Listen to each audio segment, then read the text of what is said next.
Hey, welcome back to another Walk-In Wednesday. You know, if you've been watching us, and you should be watching us, you probably noticed that most of what we have walk in our door are guns. And that's, I think, because people a lot of times they find them in the attic or they inherit them and they're uncomfortable with them, so they bring them to us, and we love that. And then we bring them to you. But we do get non-gun items. This is a good example of a non-gun item that we got in. Now, normally I wouldn't show you a helmet. It's not that particularly exciting, except this helmet is particularly exciting. This one actually walked in twice. Can you believe it? The first time we kind of screwed up because inside the headband there is a name.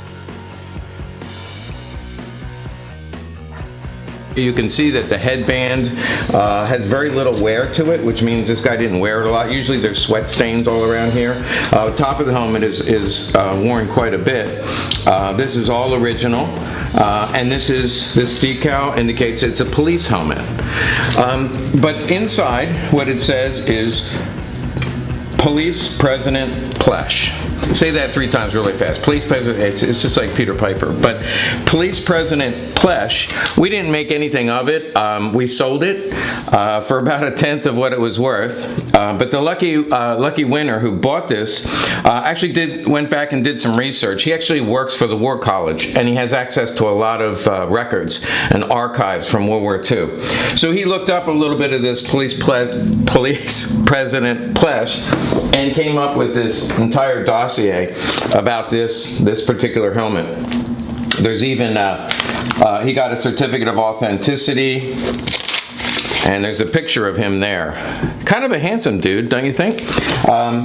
But there's all kinds of information. The authentication is from an author, and he values this helmet at about $10,000. So we missed the boat the first time around. Second time around, one of the reasons I'm doing the video today is we want to get it up on the website. We're going to offer it to the public. But let me tell you a little bit about Hans Plesch. I'm calling him a reluctant Nazi. Now, that's just my opinion. I can't prove that, and I in no way endorse any Nazi ideology. But reading his history, it's actually quite fascinating. He joined the SS in 1930. Now, remember, Hitler came to power in 1933.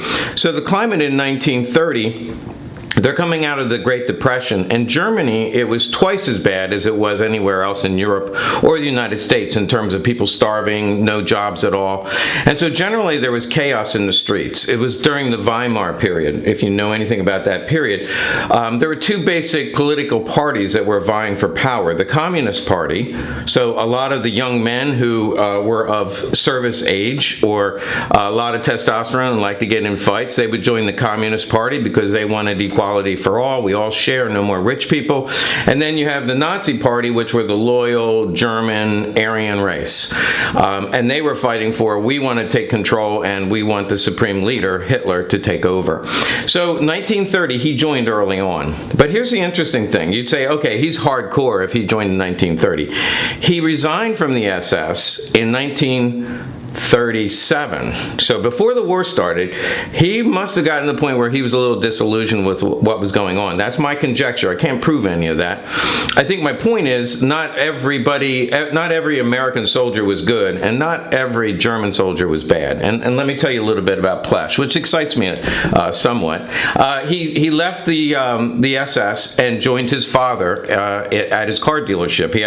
His father owned an Opel car dealership, and he became the COO there, basically administrative job with his dad. And he stayed there until 1940 when he was drafted. Of course, now the war breaks out. He's of service age. So he gets drafted, and he's in the battle for France in 1940. And after that, he's the unlucky winner of going to the Russian front. So when they invaded Russia, his unit was sent to Russia. He was given promotions all along the way, so we know he was a good soldier. It doesn't look like a big burly guy to me. I'll go back and, you look at his picture. I don't get the image of a really big burly guy, but let me tell you what this guy did.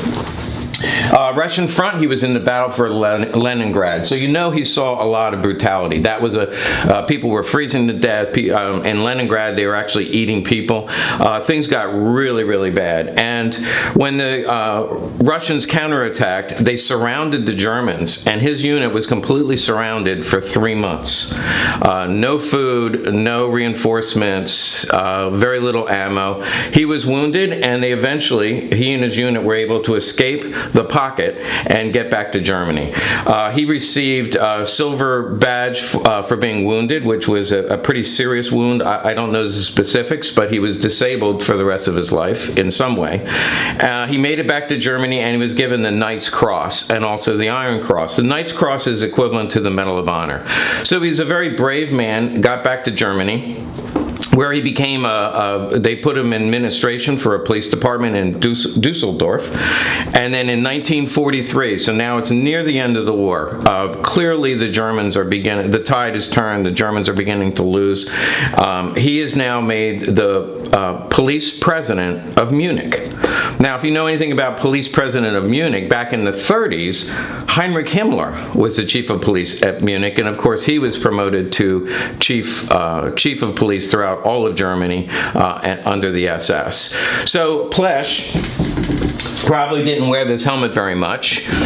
It was while he was the police president in Munich. At the end of the war, the SS leaders said, basically, kill anybody who won't fight. And if you've seen some of the movies from the time, I think of the movie Fury, when the SS would come into the German towns, it was mostly young boys and old men, and if they refused to fight, they were hanging them from lampposts. Americans came in and they found German citizens hanging from light posts. And that was because the SS said, you fight to the last man, never surrender. And so they ordered Plesch to never surrender the city, fight to the last man, and execute anybody who refuses to fight.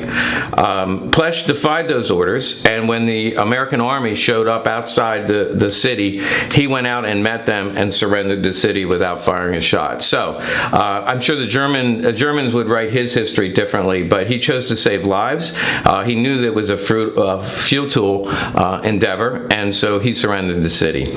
I have one other thing I want to show you. So we have the helmet. We know it belonged to Hans Plesch, but just because I can't avoid showing you at least one gun, this was not his gun. I will say right off the bat, this was not his gun. But this is a Walther PP from about 1934, and you'll notice on the frame it says PDM. That's Police Department of Munich. So this gun went to the Police Department of Munich back in the 30s, and most likely President Plesch carried a gun such as this. Hey, thanks for watching another Walk-In Wednesday. I hope you can like and subscribe our videos, and stay tuned for a lot more.